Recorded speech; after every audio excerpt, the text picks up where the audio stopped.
बिस्मिल्लाहिर्रहमानिर्रहीम। शुरू करती हूँ अल्लाह के बाबरकत नाम से जो बड़ा मेहरबान नहायत रहम करने वाला है। अस्सलामुअलैकुम। आपके लिए आज कुछ अनमोल मोती लेके हाजिर खिदमत हूँ और कुछ दुआएं हैं जो इंसान की लाइफ को चेंज कर देते हैं। तो आए चलिए जाते हैं वीडियो की तरफ। ईमान कैसे मुकम्मल होगा?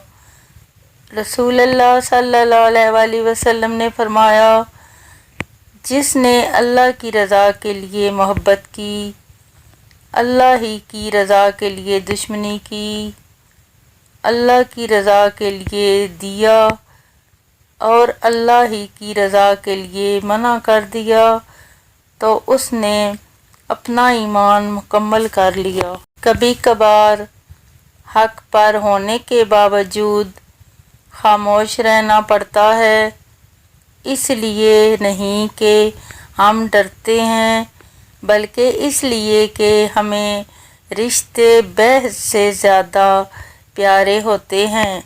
या अल्लाह, जिस बात की वजह से मैं परेशान हूँ, तुझे तेरी रहमत का वास्ता उसके लिए कोई गैब से वसीला पैदा कर दे।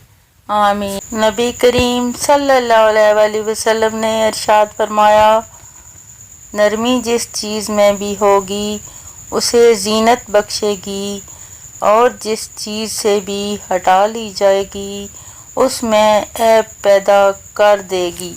हज़रत अली रज़ी अल्लाह ने फरमाया, अगर सब्र करोगे तो अल्लाह ताला हर मुसीबत के एवज़ नेमत अता फरमाएगा। दो चीज़ें जमा हो जाएं तो रसूलुल्लाह सल्लल्लाहु अलैहि वसल्लम एक शख्स के पास तशरीफ़ ले गए और हाल पूछा। कहने लगा, अल्लाह से उम्मीद भी है और गुनाहों का खौफ भी। आप सल्लल्लाहु अलैहि वसल्लम ने फरमाया, जिसके दिल में ये दोनों जमा हो जाएं, अल्लाह ज़रूर उसकी उम्मीद पूरी कर देता है और उसके खौफ से उसे बचा लेता है।